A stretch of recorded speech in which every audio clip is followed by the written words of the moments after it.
My name is Lulanga Sydney. I'm the tutor for Human Resources Development 3, competence-based training system. As we begin this, let us start by looking at the learning outcomes, the competencies that you attain at the end of this course. So at the end of this course, you are expected, or you should be able to assess various training methods applicable in modern organizations. You should also be able to evaluate the cost of training and development. Now, as we begin, let us see or let us try to define what is human resource development. Human resource development is a set of systematic and planned activities designed by an organization to provide its members with the necessary skills to meet current and future job demands. So if it's a systematic and planned activities, it means you are putting into place certain systems which will help you to realize the organizational goals. So we are looking at how to ensure that the human resources are able to meet the demands of the job with time. Human resource development has come into effect, especially of late. There has been a lot of demand for competent workers, quality employees. So there have been a number of factors that have led to that. One of the factors is that the realization that employee needs extend beyond the training classroom. So if they extend beyond the classroom, there are certain factors or certain areas of interest that have been identified as potential training and development areas, such as coaching, mentoring, group work, problem solving sessions, team building sessions. The other factor is that there is need for basic employee development, and there's also need for structured career development. So what's the relationship between human resource management and human resource development? Human resource management encompasses many functions, and human resource development is just one of the functions within human resource management. Human resource management looks at how people are managed, how people are hired, how the selection is done. And then human resource development looks at two major areas. It looks at training and development of the employees to meet job demands. So what are the primary functions of human resource management? The first function of human resource management is to ensure that the workplace has enough people, it has the right people placed in the right place, and they are at the right time or doing the right job. So it needs to plan. So human resource planning is one of the key functions of human resource management. Equal employment opportunities offered to everybody, so long they are qualified. There are certain exceptions, for example, employment equity policies that could be put in place, looking at the disadvantaged, trying to balance off tribes and the rest. The other factor is staffing. Recruitment and selection is another function of human resource management. Compensation and benefits, employee and labor relations, health, safety and security, and human resource development itself as one of the functions of human resource management. Now, what are those that we have just looked at? Those are primary human resource functions. There are also secondary human resource functions. They are subsidiary or supportive human resource management functions. We have factors like organization and job design, performance management or performance appraisal systems, research and information systems. These are secondary human resource functions, supportive human resource functions. The other one is training and development, when we are looking at human resource development functions. Training and development is key when it comes to human resource development functions. We are no longer looking at human resource management functions, but now we are looking at human resource development functions. And then the other function of human resource development is organizational development. And the third one is career development. Now, training and development, as we said, it's key in human resource development. It defines what human resource development is all about. Now, we need to understand what is training and what is development. Training is improving the knowledge, skills, attitudes of employees for a shorter period of time. Mostly it's answering to certain needs that have been picked to do with a specific job or task that has been assigned to a particular employee. Training can be done through a number of ways. One of them is employee induction or employee orientation, skills and technical training, coaching, counseling. These are some of the ways that you can impact training on the employees. It's to answer immediate needs, to ensure that the employee gets the tools, the skills that the employee needs in order to perform or to carry out a certain job. Development, on the other hand, is preparing for future responsibilities. Training is for the immediate, development is for future. So development, you prepare for future responsibilities while increasing the capacity to perform at a current job. Okay, so you are increasing the capacity to perform at a current job, but you are also looking at future. Development is mostly carried out at managerial position or managerial level, management training, supervisor development. Those are the people that mostly you focus on development. Training is mostly given to people who are below managerial positions. Now, what about organizational development? It's a process of improving an organization's effectiveness and members' well-being through the application of behavioral science concepts. Focuses on both macro and micro levels. Human resource development plays the role of a change agent, an agent of change. So here, when we say organizational development focuses on both macro and micro, macro with A, it means on a larger scale. With I, it means on the immediate or smaller scale. So it looks at the immediate organization or immediate task that is there, and then it looks at a broader picture.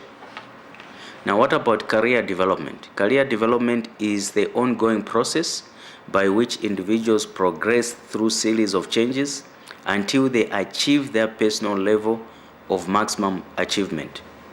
So career development looks at two major areas. It looks at career planning and then career management. In the organization, there are people who are given responsibilities, who ensure that they provide leadership, they give direction, and a number of these people put at different levels. There are some what you call immediate supervisors or operations managers, and the role that they have in human resource development is well defined, and mostly these people are there to implement human resource development programs and procedures, provide on-the-job training,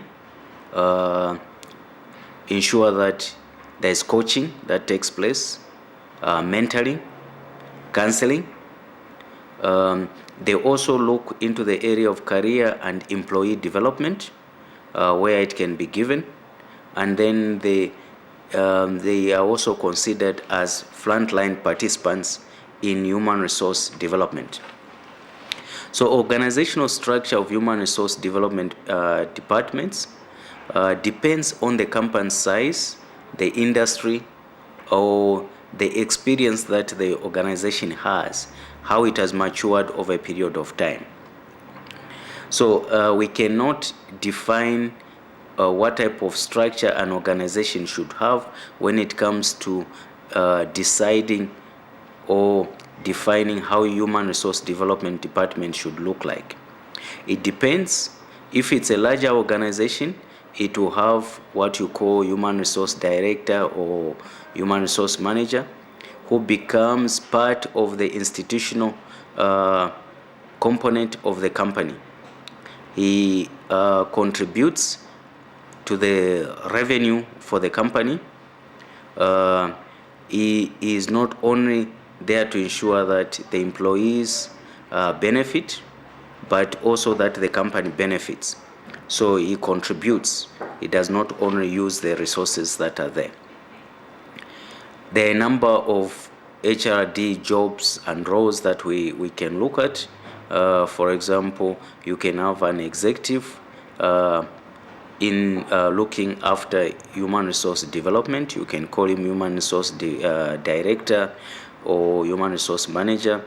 You can also have human resource strategic advisor, human resource systems designer or developer, organization change agent, organization design consultant, learning program specialist. All those are some of the sample human resource development jobs. You can have an instructor or a facilitator, individual development and career counselor, performance consultant. You can have a coach, you can have a mentor, you can have a researcher. All those are some of the positions that you could consider. Now, when we look at the executive role, for example, human resource director or human resource manager, what role do they play in the organization? Their job is mostly to integrate human resource development with organizational goals and strategies. These people promote human resource development as a profit enhancer. They say human resources is an investment. So you need to look after, it's an asset, and therefore you need to invest into that. And investing into that is through training and development. They also, human resource manager also tailors human resource development to corporate needs and budget, institutionalizes performance enhancement, ensuring that there's performance appraisals that take place throughout the organization. Now, what about human resource strategic advisors role? This person consults with corporate strategic thinkers, helps to articulate goals and strategies, develops human resource plans, develops strategic planning, education and training programs. What about human resource systems designer and developer? This particular person will assist the human resource manager in the design and development of human resource systems. You will design human resource programs. He develops intervention strategies and also plans human resource implementation actions. Now, we said that human resource development could also be considered as the organizational change agent. What does that mean?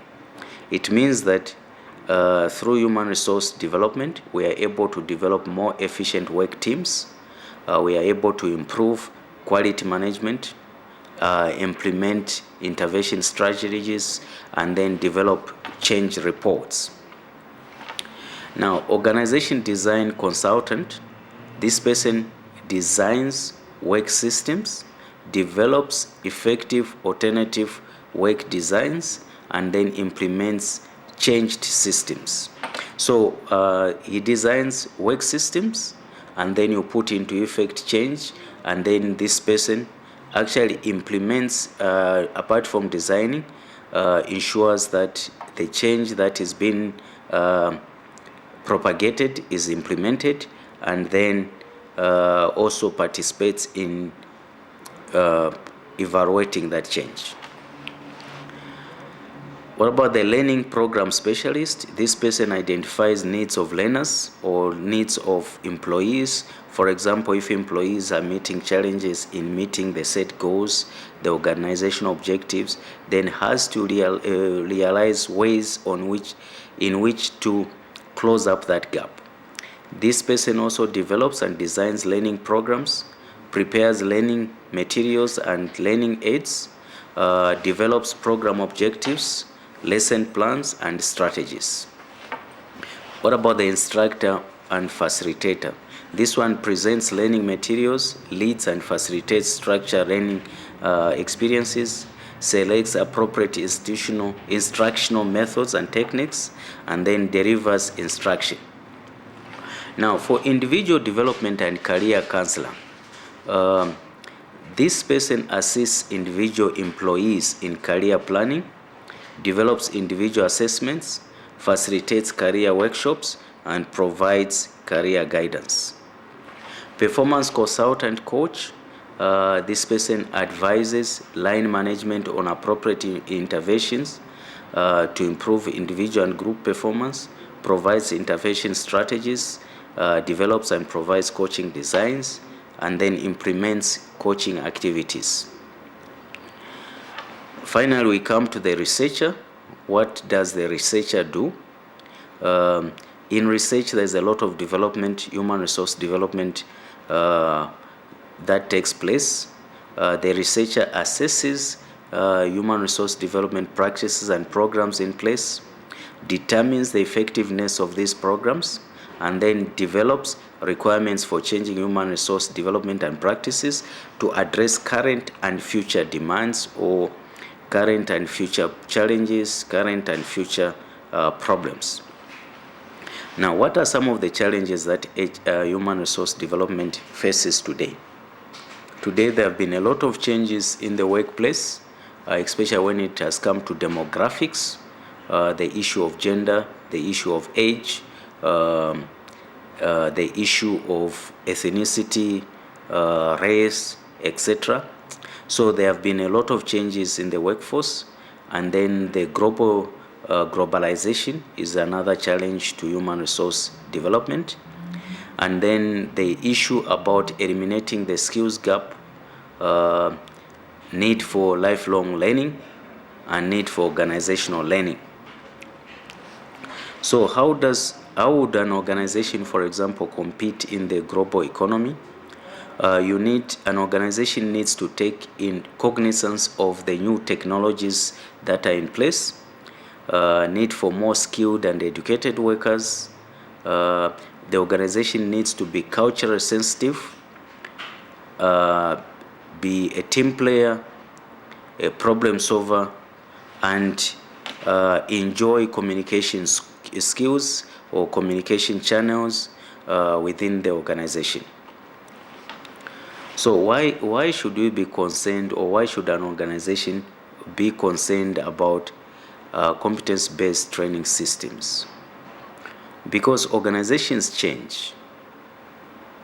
And since organizations are changing, there's always a demand for new or better skills or improved skills. And therefore, competence-based training systems ensures that the human resources move with the changes that are there. And then there's also technological changes, products change, processes change, and then people themselves, they are also change. And they can only change through competence-based training systems. So if you have such a system in place, you ensure that you are assured that your employees are abreast with the changes that come with it. And therefore, organizations must be able to learn, adapt, and change. So competence-based training systems bring certain principles to the organization, such as systems thinking. Those are some of the benefits of competence-based training systems. Personal mastery, mental models, shared visions, and then team learning. Those are some of the benefits that an organization would reap by having into place competence-based training system within the organization. So what's a framework for competence-based training system process? It has about 4 phases or stages. The first one is you have to carry out what you call a needs assessment. You have to identify what are the needs, and then you need to design the solution to that need, which is you design the type of training and development program, and then you implement that program, and then you evaluate, and then you go back to the needs assessment. So it's a process. So needs assessment phase, we have talked about that. You look at priorities, you look at specific training and development needs, objectives, what are organizational objectives, how can they be met, and then also the evaluation criteria. In the design phase, you select who delivers the program, who receives that program, and then selecting and developing program content, and then the scheduling the training program. The implementation phase, you deliver the program. The evaluation phase you determine the program effectiveness. Was this program effective? Or was this training effective? Was this development program effective? Can we keep or change the providers? Can it be offered again? Can we advance on this training or the similar training to be given? You look at the cost. Can it be done much better than the way we carried it out? In conclusion, for this particular presentation, we have looked at human resource development. We have looked at competence-based training systems, and we have realized that there's a major difference between training and development, and the need for the organization to realize the two. What we have said is that training is short-term, is task-oriented, and is targeted on achieving a change of attitude, skills, and knowledge in a specific area. Training is usually job-oriented or job-related. Development is a long-term investment in human resources. It looks at the immediate and also the future. Training mostly looks at the current. Thank you.